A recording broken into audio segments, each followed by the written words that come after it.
What's going on, YouTube? Welcome back. We're going to be working on the Honda again today. We're going to finish up putting the intake manifold on. In the last video you guys saw, we put the exhaust manifold on with the new studs.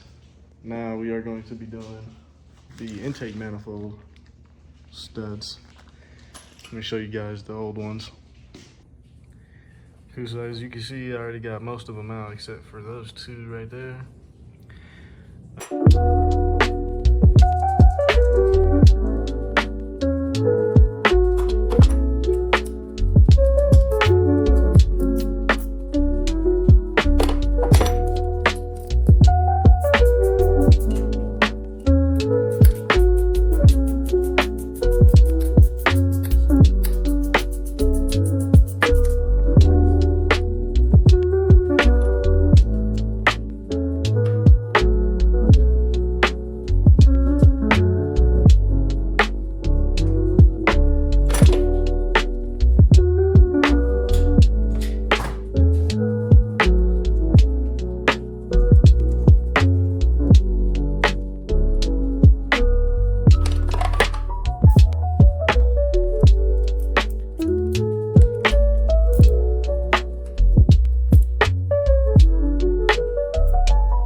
Between the stock ones and then the aftermarket longer ones.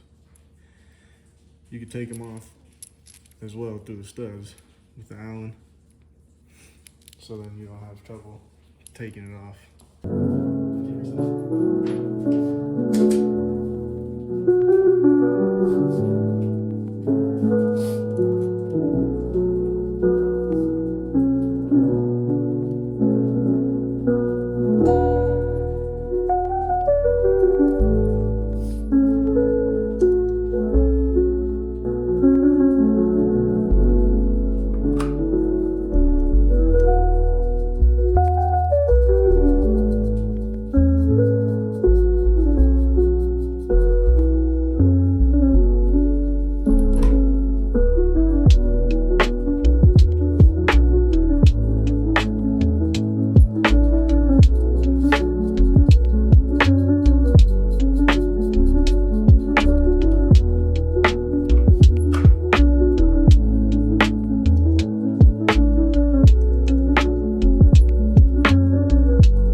There is the extended studs on the intake manifold side.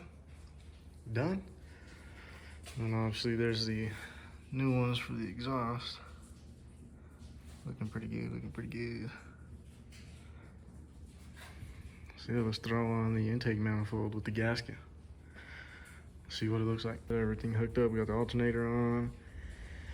I need to get a crank key because I lost mine. Those little small things are super easy to fucking lose. But yeah, we got everything hooked up for the water. We just gotta do some more water piping over here, and then I wanna figure out how I can block these since I'm not gonna be running a heater core. And then I also got my engine harness and everything already. As you can see, I did some work on it. It gotta change the injector plugs. But yeah, I kind of cleaned it up with some more tape. Took off the old stuff that was all cracked. Yeah, if you guys want to see the inside. She's got no AC, no heater. Fixed up some of the wiring down here because it was all messed up. But yeah, we got the clutch hooked up with the shifter, so that works. Everything goes into gear good. Still gotta do a fuel cell. All right, so now we got the distributor on. She's all tight, which I didn't put her all the way tight just so I could adjust it whenever we get this thing running. Obviously, I got the starter on, intake manifold on, VTEC solenoid is on, clutch is connected, got it all bled out. Yeah, I got the valve cover on it, which I need to get a new gasket for. And then we need to buy the turbo still. And now just real quick, I want to show you guys, pop off the valve cover and show you guys the springs and retainers that I got. And then obviously ARP head studs. So she is pretty beefed up, ready for boost. But yeah, just wanted to show you guys the head because I already showed you guys the bottom end in the last video, which you'll got to see everything once I blow it up, you know. I do need to order, like I said, that crank key that goes in that little space right there. I don't have it. Lost it somewhere. So yeah, these are all the old studs and stuff. I gotta put the T-bracket on the transmission still. And that would be it for the motor mounts, but I do want to get new motor mounts just so it can make it look new. But yeah. Hopefully you guys enjoyed the video. I know it's short today, but it's just the little things that I was trying to touch up. Next video, I'm gonna be putting on that engine harness. We're gonna be routing it up, making sure everything fits the way it should. But yeah, if you guys wanna see more of the Honda, please like and subscribe and hit that notification bell so you guys know when I post another video. Peace out.